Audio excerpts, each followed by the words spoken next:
Hey everybody, I'm excited to share today's conversation with David Goggins with you. But prior to doing that, I want to warn you. The language used in this interview is very strong and there's profanity used throughout the conversation. David speaks in this interview like David speaks. And so if you have children that you don't want to hear very intense language, this would not be the interview for you to listen to or watch. And you can make sure that they're out of the room or anywhere around you when they're listening to it. Or if you yourself are offended by strong language like that, I just want to warn you as a friend that maybe this isn't the interview for you. If you can tolerate it or it doesn't bother you at all, it's going to change your life though.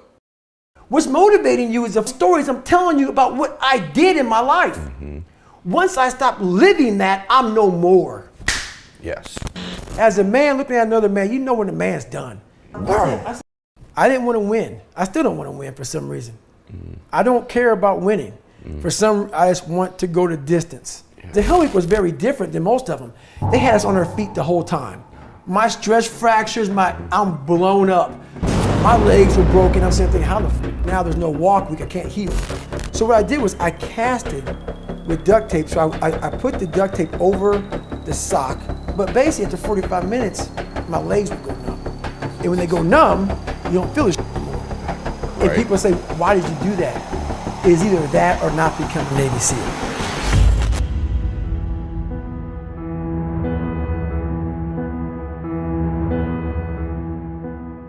Welcome back to Max Out, everybody. I got him right there.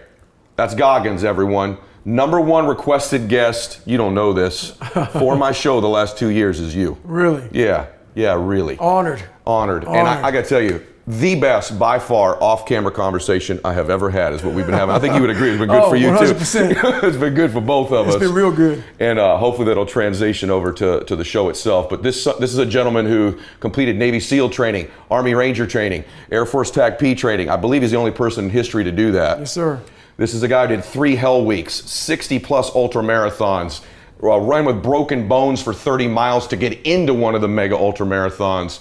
And a lot of people call him the toughest man alive, but I'm excited because I get to call him my friend now. I've enjoyed this conversation so much, and I think you guys are going to join the on-camera one. So this is Goggins, everybody. Yeah, I appreciate you having me, man. Thank you. Thank you.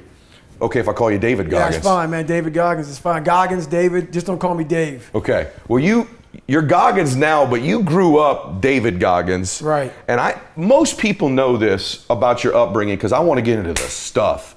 But I was fascinated before I met you, like, what makes this? Right. You know what I'm saying? Like, what are the circumstances, the conditions, the thinking that turns somebody into you, right? And so start a little bit with like how you grew up, because I think that's part of the story. Well, my dad, so I grew up in Buffalo, New York. My dad really helped create this. I'm not giving him credit. Yeah. Like, oh, he was a great dad, like clap my hands for his ass. Mm. He helped create this because he was just that, he was a devil. Hmm. You know, he was a guy that had to be very insecure, very beat down. Something had to happen to him when he was younger because the way he treated me, my brother, my mom was just horrible. Hmm. So he would beat us, my mom, my brother, me. And I'm not talking about like, oh, you got in trouble, so let me give you a whipping. Mm-hmm. When he was a drunk. Okay. So whenever he woke up, man, he woke up drinking, went to bed drinking. And that's just how it was. And when he get drunk, he just got violent. Mm. So my mom caught my dad cheating. We got home about 4 o'clock in the morning. So I'm about 7, 8 years old. And I hear some ruckus outside my room as I'm getting ready to bed down for the night. And my mom and dad are outside my room because there's a staircase right there. And my dad is smacking the hell out of my mom and knocks her almost unconscious, where she's kind of out of it. You know, she's kind of loopy. She falls down, he grabs her by her hair and drags her down the stairs by her hair. And so at this age, I'm sitting thinking, man, you know, what the fuck should I do, man? Like, you know, I'm scared, but then something in me saying, you gotta go and do something. Oh my gosh. But I'm scared to death of this guy because he's been beating the shit out of me since I can remember. And I mean like laying me out for nothing. And I'm sitting thinking, man, okay, man, like what am I gonna do? So my brother, he and I were very different. When my brother would see the fighting, he would go to this room and hide. Yeah. I didn't do that. I always stuck around. So this time I stuck around and I decided to help her out. So I go on the stairs and I jump on his back and literally he tells my mom, you're raising a gangster. as she's like on the floor. And he's almost smiling, almost like proud. But that smile went to a frown pretty quick, and he beat the living hell out of me. And he beat me literally from my neck down to my ankles, like black and blue. So the next morning, I was gonna go to school half the day. My mom woke up and she pulled the covers back. And what she saw was how bruised I was. And so when she pulled the covers back and saw how bruised I was, I'll never forget looking at her face. Because she used to write letters for me, for me and my brother to miss PE because we were so bruised up from getting beaten. Jeez. So, hey, he's sick or whatever. And so, she was lying a lot for my dad. So this particular day, she didn't write a letter. But when I laid in the bed and looked up at my mom and she pulled the covers back, I'll never forget looking at her face. And her face is tattooed in my brain. And why I say that, this past year, I got the VFW award for Americanism Award. And if you Google David Goggins VFW Award, I'm in front of 5,000 veterans. And I'm getting this amazing award. John McCain got it. And I'm up here thinking, man, I'm up here getting this award. This is amazing. It's for giving back and also having a great military career. And I could give this 6-minute long speech. And I'm up there, man, I'm talking, and I'm thanking people who helped me out. And I get to my mom, she's sitting back, she's sitting right here on stage, but behind me.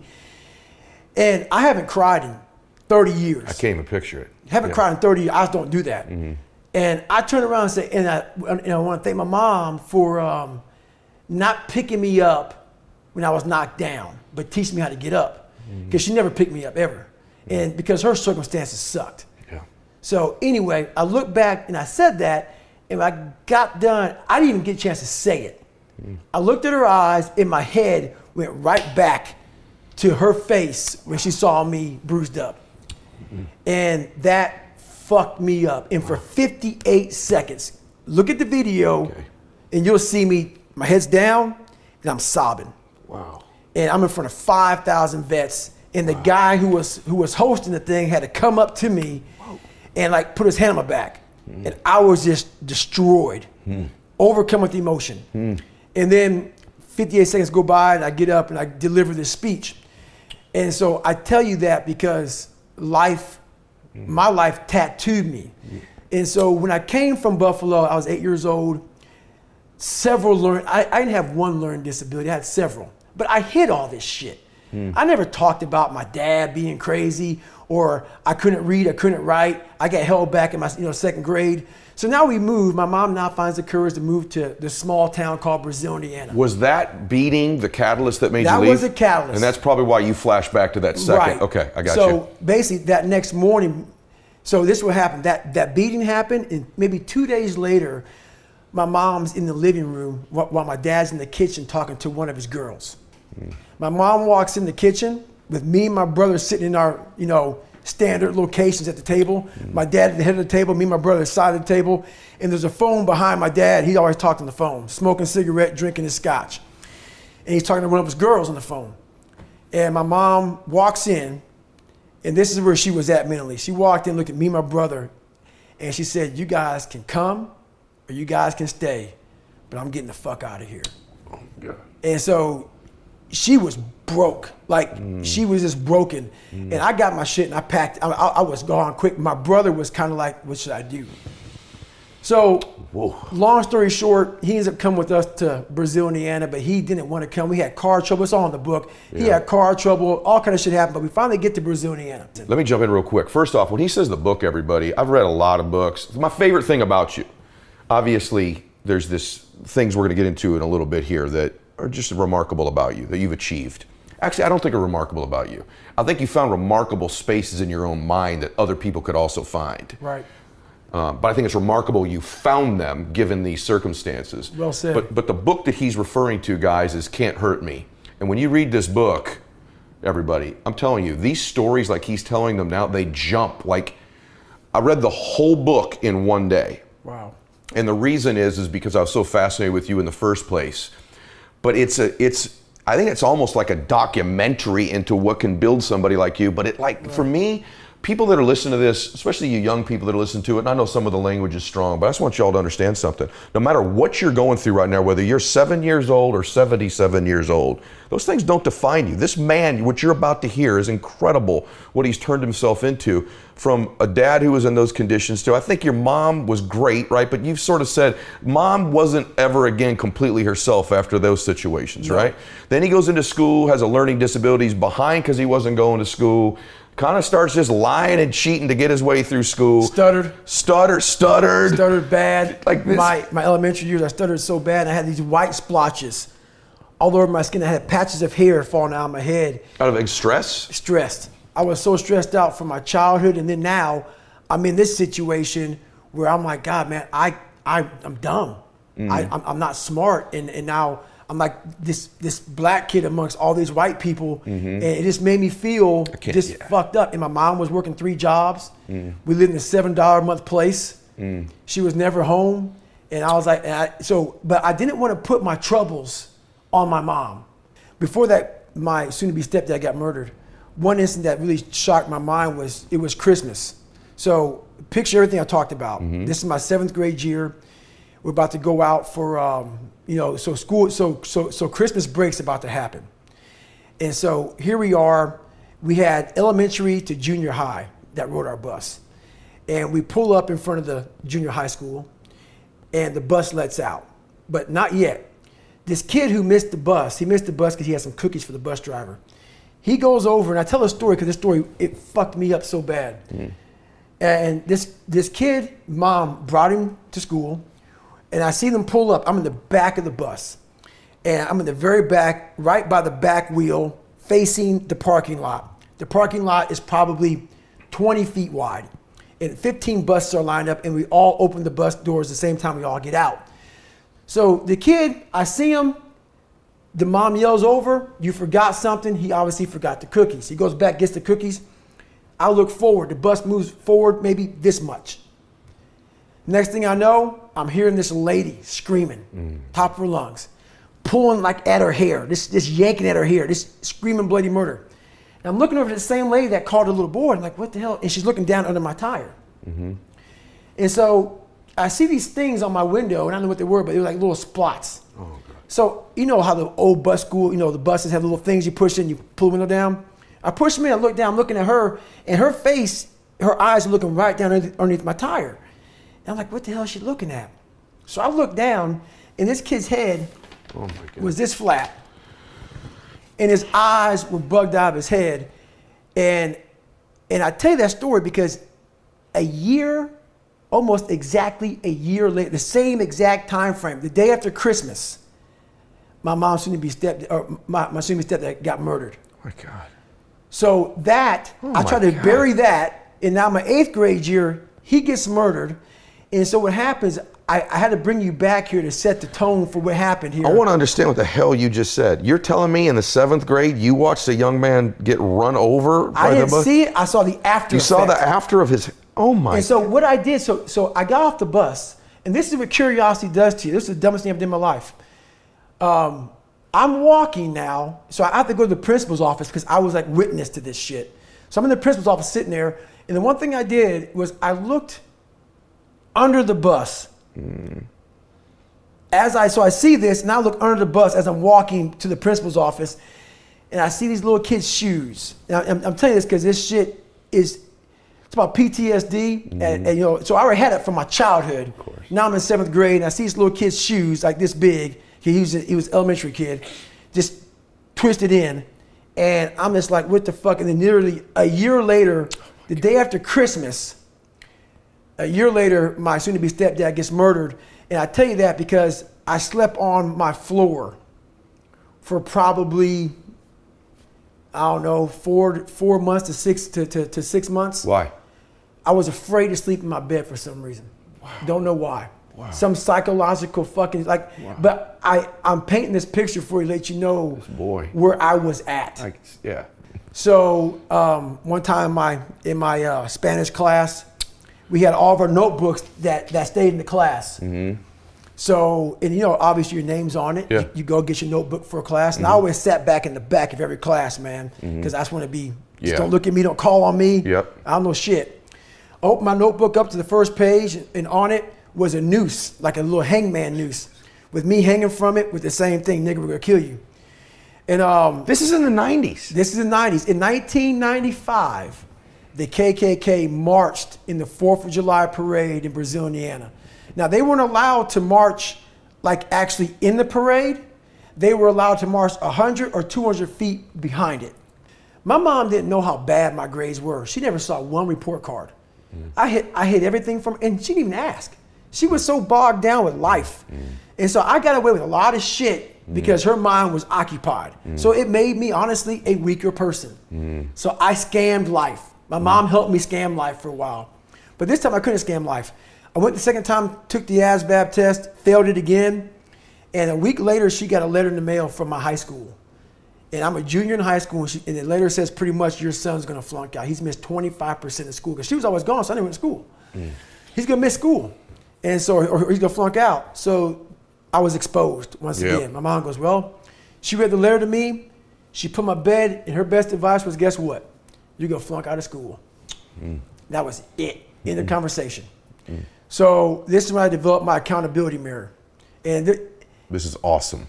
I look in the mirror, and at this time, I didn't want to be the black kid in school. There's like 5 or 6 of us in school, out of like 1,700 kids, something like that.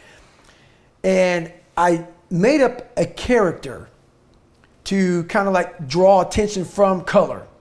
Okay. And so what I did was I started to design haircuts. And one haircut I had was the old man. And I shaved my head up here just like this. You did this? I did this. Okay. And I would keep the hair on the side like an old man has. And one time I shaved my whole head and had a reverse part. So I had hair up here and they kind of zigzag. So I did things to be this cool, crazy, kind of like creative kid. You know, like crisscross came out this time. So I had my pants sagging but backwards. So my back pockets are here. I had a toothbrush. I was crazy, man. But I was a crazy cool kid in school. So I look in the fucking mirror, I see this letter, I'm fucked up, and I'm like, you know what, man, no one's coming to help me. I remember back to what my principal said, 'cause I went to the principal when they wrote that shit on my car and in my notebook, and the best advice he can give me, God help his soul, was this: they're ignorant. They spell nigger Niger. God. And so but honestly, I talked to the guy as I wrote my book, and I have nothing wrong with Principal Freeman. I actually interviewed him for the book, and he was happy to interview. He's a good man. What the fuck you could tell some black kid, you're a white guy in white society, we could tell me. You could shut down the fucking school and have a fucking damn. So I started talking to myself this way in this mirror. What the fuck is Principal? Because at that time, like, this is the best you can fucking do, Principal Freeman? That was my mind then, but in this mirror, it wasn't my mom, it wasn't Principal Freeman, it wasn't my dad, it was me. Because when nobody coming back to fucking help David Goggins, that was my mindset now. And so with my non-spelling ass, I started getting these sticky notes and writing, you're fucked up. And my mom wakes up like, what is wrong with you? I go, man, I have to change because I can't stay here. I can't, I looked at myself in the mirror and I was defeated. I go, look at myself. I'm like, who am I? So I'm defeated in this mirror, and I'm like, okay, I'm changing. I said, Mom, can we please get a tutor? So we can only afford $15 a week for a tutor. So I have 4 hours a month. 4 hours a month. I had a 4th grade reading level, man. 4 hours a month for 6 months. That's all I had. So this tutor did one thing for me, very big. I wish I could remember her damn name.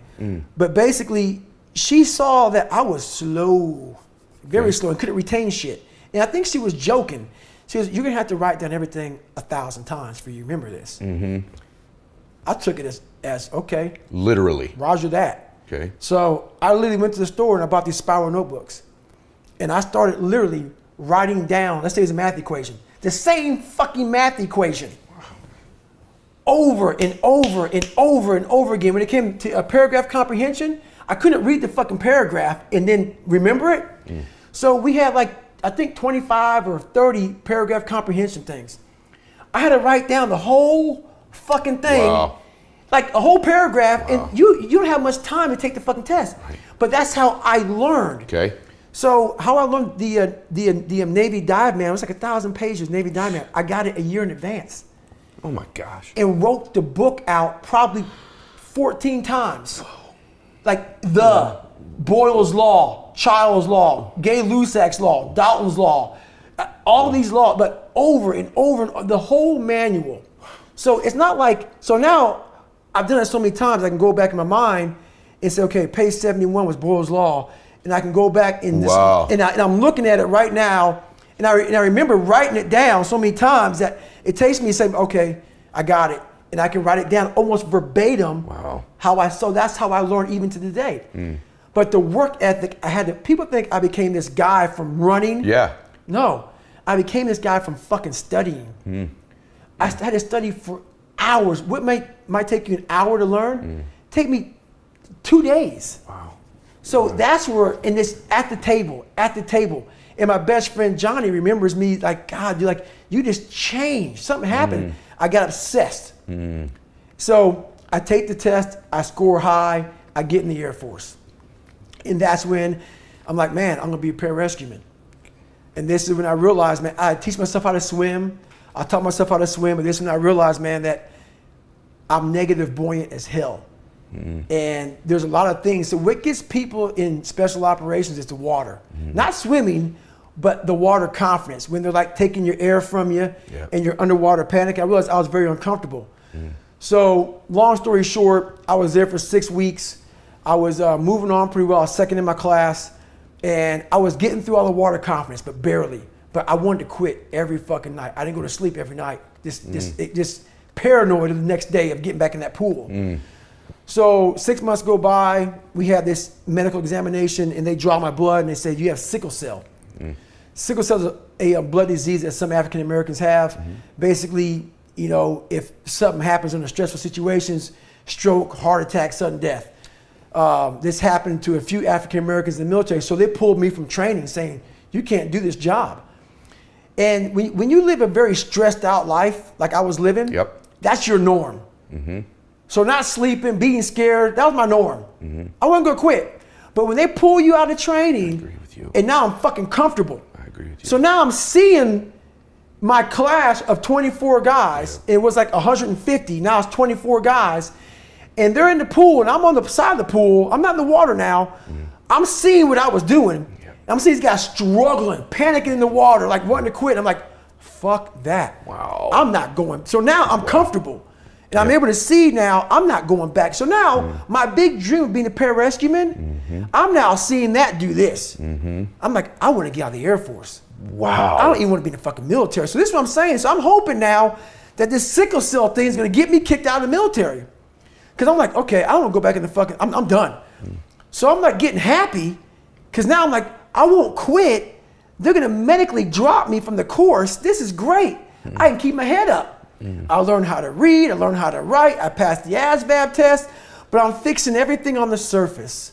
I'm not going into the fucking dungeon. So the doc calls up, I go back to the doctor's, I'm like skipping down there thinking, I'm getting out of here, man. Medically discharged. He goes, man, you know what? You were doing good in your class and we don't know how you got this far with this, whatever, so guess what we're gonna do? We're gonna put you back in the training. I'm like, fuck. But I'm thinking now, I only have about a couple, 2.5 weeks left of training because I missed a week and some change. I'll go, you know what, great, man. I have to suck this up, man. I can do this. So I'm trying to motivate myself on the way back to my CEO, my command officer, Sergeant Lundberg. I get to Sergeant Lundberg. Sergeant Lundberg looks at me and says, Goggins, man, that's great. You're back in the training. You got to start from day one because I'm at critical parts of training. I can't miss that many days. And I'm like, but I was a great liar. And I wouldn't look at a hardcore man and tell him that I just fucking quit. So I looked at him and said, hey, you know what, Sergeant, man, this sickle cell thing, man, the doc was talking about sudden death, stroke, heart attack. I didn't give a fuck about sickle cell, but I didn't know anything about it. I knew I was struggling. I knew I had some health issues, but I just thought because I was killing myself at what I was doing. And he said, you know what, you're right, man. I wouldn't want to do that either. So he gave me a medical out of pararescue. And he said, when we figure this out more, we'll have you come back. I wasn't ever going back. I'm like, I'm never getting back in the fucking water again. But I was able to leave on a medical. But I quit. You quit. Why do you admit it? Why do you tell this story? I have to. Because everybody thinks I'm the world's toughest motherfucker that ever lived. And I might be somewhere about that now. But that's where I was. And I tell the story because if I just talk about I broke the pull-up record, I did all these fucking races, I went through SEAL training, I was in 3 Hell Weeks, Ranger School. If I talk about all the badassery, like we like to do on social fucking media, and I don't tell you that I was a fucked up kid, and I was scared as shit, and I was depressed and insecure, and all this shit, what good am I for anybody? Right. I'm a superhero, but I'm a liar. I'm that now, but I wasn't born that. Yeah.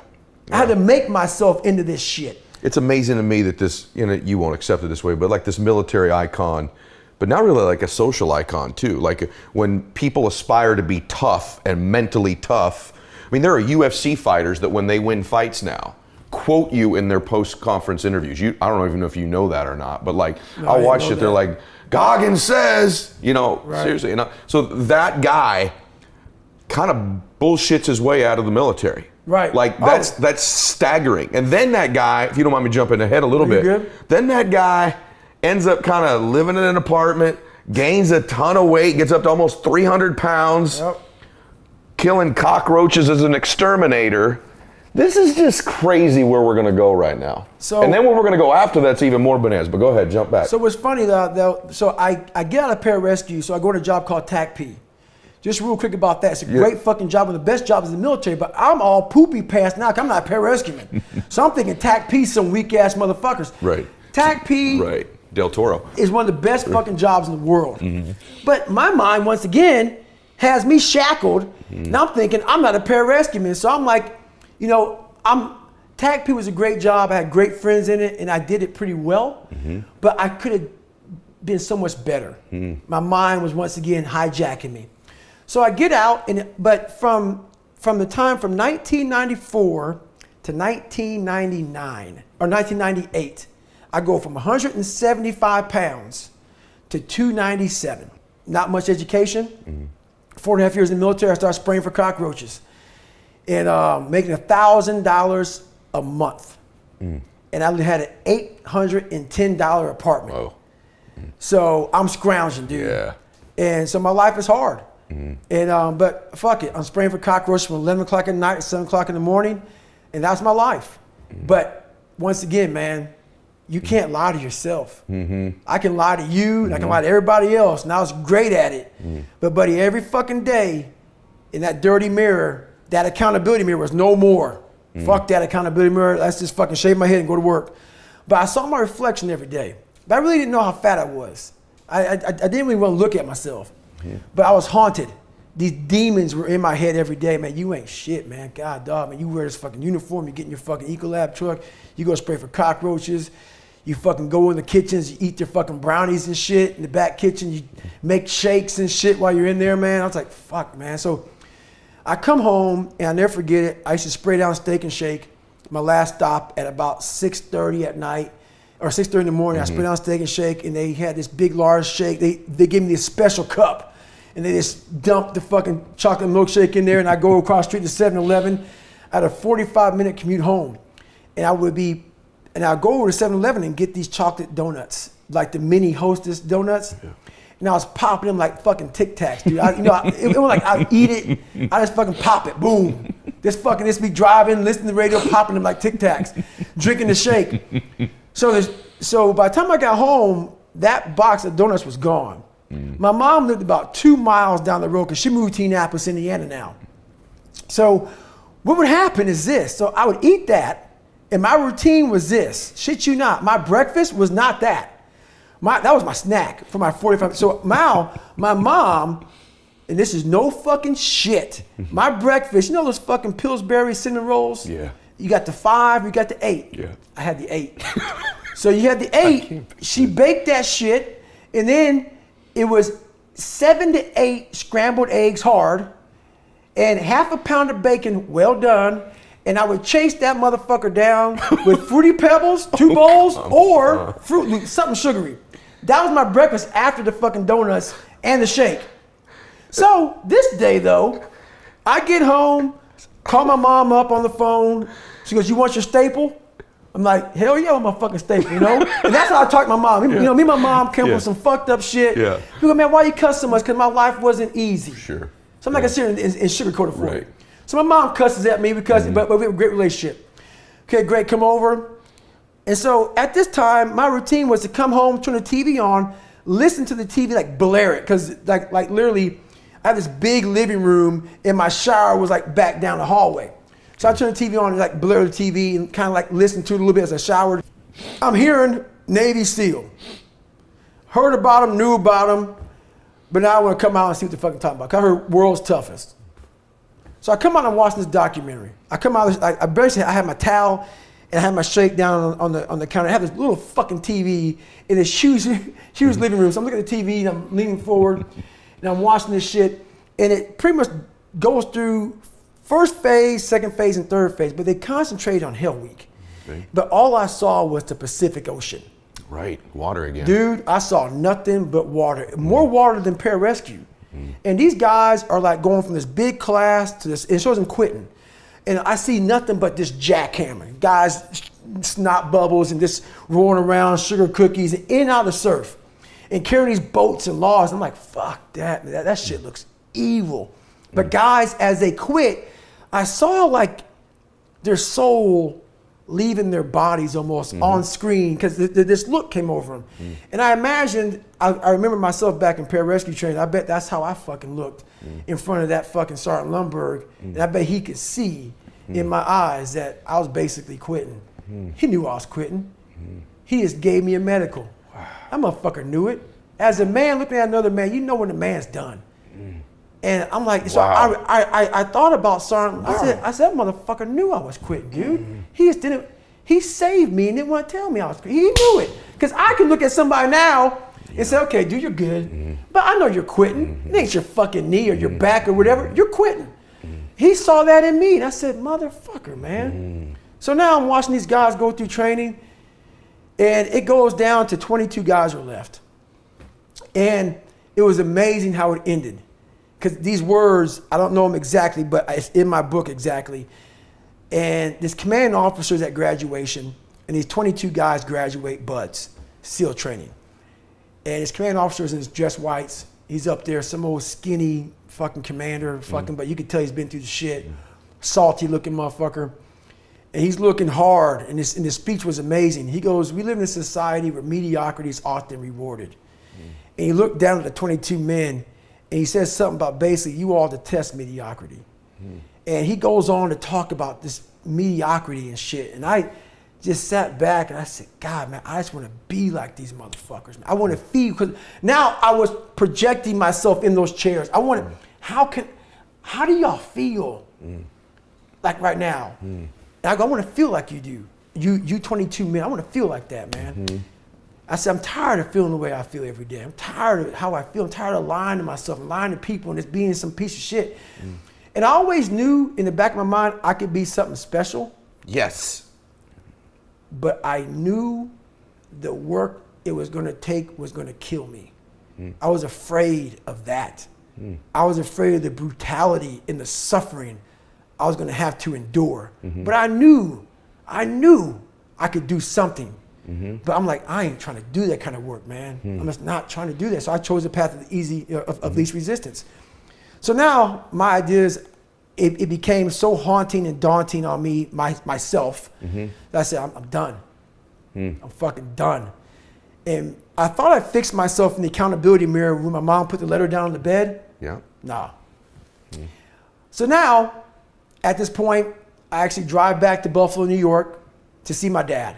Haven't seen him in years. I've not heard this part. And no one knows about this. I didn't even put this in the book even. So before I start this journey to be Navy SEAL, I go back to see my dad because I realize now I got to fix some shit. I'm blaming everything. I got to go back. You know how a lot of times if you're a runner, your right knee may hurt, but it's not your right knee that hurts, it's really your left hip. Yes. But we're concentrating on the right knee. I'm concentrating on all my shit. But I need to go back to the root of the problem, which is my dad. I got to face the demon. I got to go back and see what made him so fucked up to make me so fucked up. Why am I fucked up? So I go back and I go back in as an older man now. I'm in my 20s. I'm not a kid anymore. And I want to see this man and face him as a grown man, but still as a kid in my head. I was still a kid, but I was a grown man as my age. I went back and I realized he was the same man that he was. Still the same. Still the same. And I talked to him. He was still nuts. And but I had to go back and face that one more time, but to face it in a different way. How'd you do it different? I looked at him in a way, we never said sorry to one another. And he went off about my mom and my grandparents and all kind of shit. But I looked at him in a way that I realize now why you fucked us up. I had to almost be him to realize it's okay, brother. It's okay, because I realized that somewhere in your fucking life, something fucked you up. And you didn't deal with it. And so you put that shit on me, my mom, and everybody around you. I'm gonna deal with my shit. Wow. So even though you gave me all this shit, you gave me a satchel of shit that I didn't deserve, and now I'm all fucked up, and people think I'm a fucking liar and I'm all fucked up. You gave me